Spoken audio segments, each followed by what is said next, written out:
Students from Howard County's Phelps Luck Elementary School and the Arava Matnas Youth Center in Israel exchanged and performed their Kamishibai stories during a web conference this afternoon. This was the culminating event of a year-long project developed by Port Discovery in Baltimore. Ever since I came on board at Port Discovery, my boss has always steered me towards creating partnerships with teachers to act as advisors for the programs that I develop for the museum. Patty Phillips was a Maryland Teacher of the Year for Howard County, so it seemed reasonable for me to reach out and see if there was an interest there. And he said, let's do a writing project that would have descriptive writing and expressive writing, all part of our curriculum here in Howard County. He said, I'd like to do something with art. So I said, let me get the teachers involved. And we looked down at all the standards and our curriculum and thought this would be a fantastic writing program, international writing program. We thought, what an opportunity for our kids to see how other students, how they write and express themselves through writing in another country. The Arava is the 70-kilometer region that is desert that the Israelis have made bloom. Growing watermelons, I mean, this big.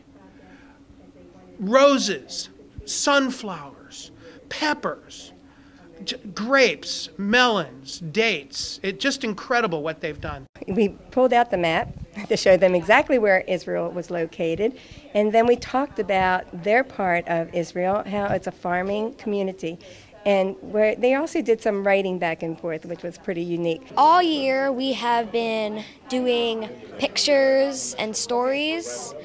In the beginning of the year we did snapshots where we drew what it looked like through our door, and then they would write a story about what it looked like, and then they did the same thing. So the kids were seeing that other children are learning just what they were learning. So it went from there into storytelling as you saw today.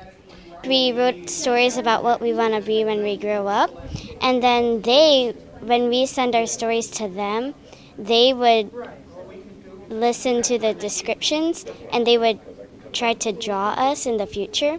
First starting with their own personal stories, what they see from their own front door, to sitting down as a group and creating some stories, and then creating illustrations so that they could then put those together in a Kamishibai set.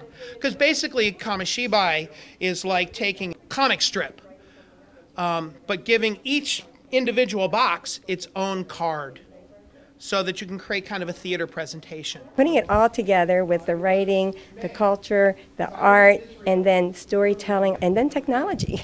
I mean, if you think about it, we had to show them that we can actually speak to these people using technology. So there were more pieces to this than we probably thought. I learned that they're very curious about us. They would like to know how we live and things, and that they live basically in the middle of the nowhere, and they have huge deserts, but they also know how to grow things very plentiful. Those institutions that are the most relevant to the public are going to be the ones that the public is going to support.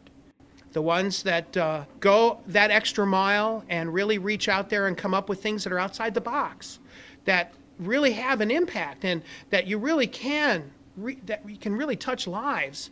I've been working with kids for 15 years, and to me it's the only way I can see to change the world.